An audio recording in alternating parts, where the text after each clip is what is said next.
PMDD, or premenstrual dysphoric disorder, is a condition that is often described as PMS times a million. For me, in short, it's like I become almost a different person for 2 weeks every month. It is hard, and not enough people know about it. I've made other videos on this topic previously, but in this video, I'm focusing on 5 things that people with PMDD are tired of hearing. So stick around to hear what I have to say.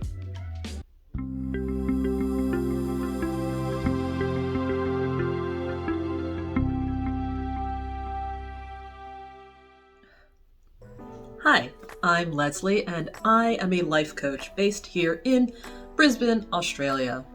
I am also a monthly survivor of PMDD. I am currently on day 16 of my cycle, so I'm feeling very luteal, meaning I have already ovulated and I'm now just counting the days until my period comes. This time of the month is usually when I am least likely to create content because these are technically my input days. I made a video about that previously, so make sure to check that out. My thoughts are kind of going all over the place, but I really wanted to get this video out now because it is almost the end of April, and April is PMDD Awareness Month. So I'm a bit late to the party, but whatever. I've been really busy this month.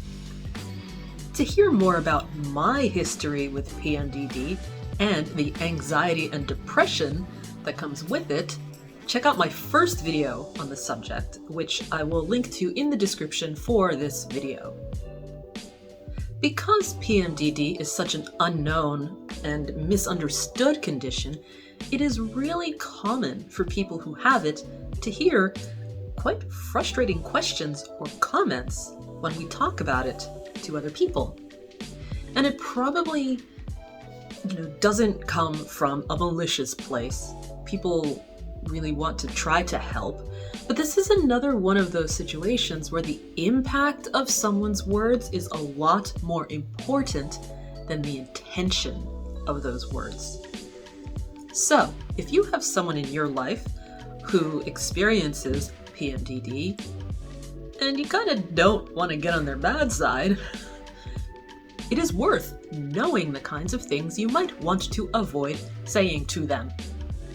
I've chosen these statements based on my personal experiences of some of my clients, and hundreds of discussions I've participated in online. If you are a person with PMDD, you may find them relatable. And if you do, leave me a comment or send me a message and tell me what you would add to this list.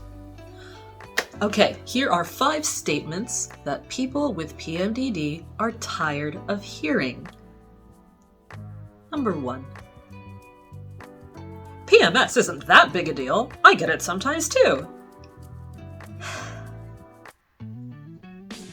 PMDD isn't just bad PMS. It is something much more serious. It lasts longer. It can be unrelenting. It can cause us to miss work or miss school. It can distort our thinking. It can cause very dark thoughts. It can cause extreme fatigue, severe depression, severe anxiety, etc., etc., etc. So for someone to dismiss it as not a big deal, is not only projecting their own experience about something they can't actually relate to, it is also like telling that person that they're exaggerating or being dramatic. And that can actually push that person down a shame hole. And that's the last thing someone needs when they're suffering. So please, just don't say it. Number 2. You're probably just bipolar. I can't tell you the number of times I have heard this, and ironically, it has never come from an actual medical professional. telling someone you're probably just bipolar is very different from asking someone if they've been evaluated for bipolar disorder. But even so, it's important to understand that PMDD has in the past, and still today, is commonly misdiagnosed as bipolar disorder. It's also exhausting to hear this statement over and over again, especially from someone with no medical expertise in the subject. When I am in my luteal phase, which is when PMDD really takes hold, I do sometimes feel almost like I'm a different person, like I'm dissociating in some way. It's as if I take turns being two different people every month. Two people who can't always recognize each other. That said, though, writing off someone's concerns by telling them they're probably just bipolar is not only alienating, it's also a gross oversimplification of bipolar disorder. There's still a lot of research that needs to be done to understand and treat PMDD, but one thing we do know is that PMDD and bipolar disorder are two very distinct, very different things. So how about we just put an end to amateur diagnoses of serious illnesses once and for all? Number 3. You should try herbs, oils, meditation, etc., etc., etc. First of all, if someone is telling you that they have PMDD, chances are they have already tried a lot of things to manage their symptoms. So rather than telling them to try this, that, or the other thing, if you're coming from a place of support, consider asking about their support strategies and be prepared to listen.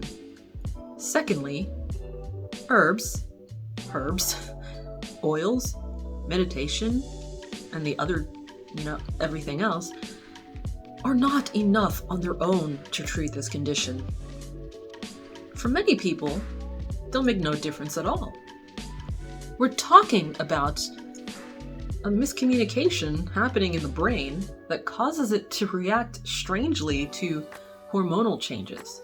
No amount of yoga or crystals or toxic positivity or random MLM product is going to treat someone's PMDD.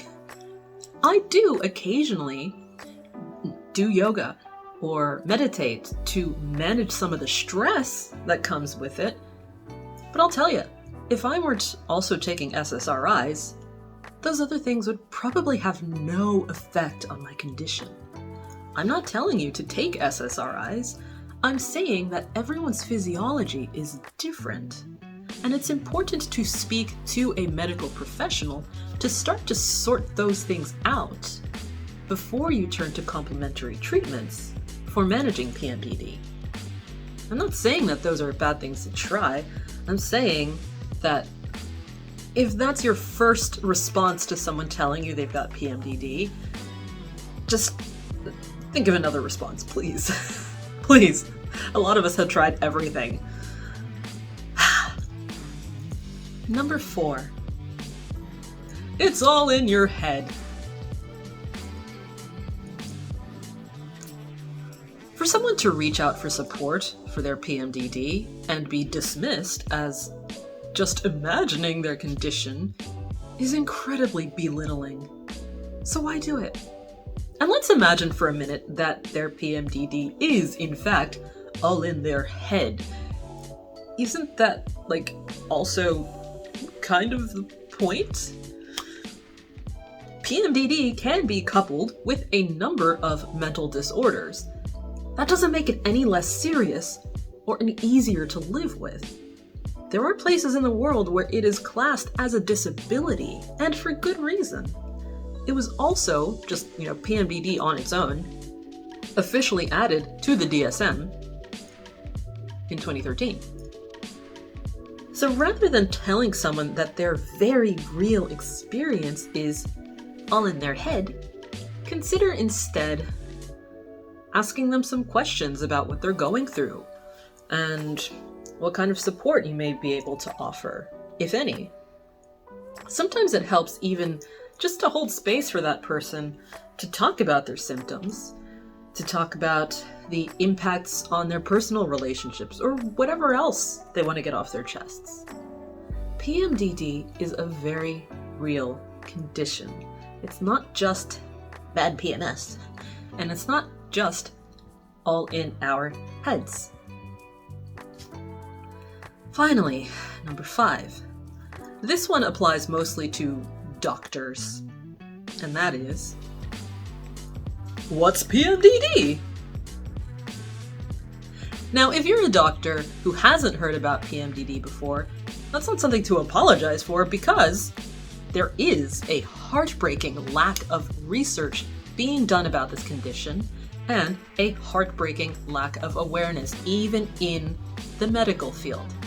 So rather than saying, how dare you not know what PMDD is, I instead will say that if you are a medical or mental health professional who may come across someone suffering from this condition, please educate yourself with whatever is out there about PMDD so that your patients don't have to use their valuable time during a session explaining what it is. And consider having contacts on hand for PMDD specialists to refer those patients to. It can be so disappointing for a PMDD survivor to seek help for a condition that no one seems to know anything about. But with the increasing awareness about this condition will hopefully come a broader understanding of it across the medical community. Alright, so I can already hear people out there saying, well, okay, smarty pants, if we shouldn't say these things to people with PMDD, then what should we say? And my answer to that is the same as my answer to a lot of questions. Say less and listen more. Give us space to talk about what we're going through. Avoid trying to diagnose us and pressure us into taking on treatments that perhaps haven't worked for us in the past. It may be worth helping your loved one, your friend, whoever, find a specialist to treat their condition, or to find content online that may help them understand PMDD.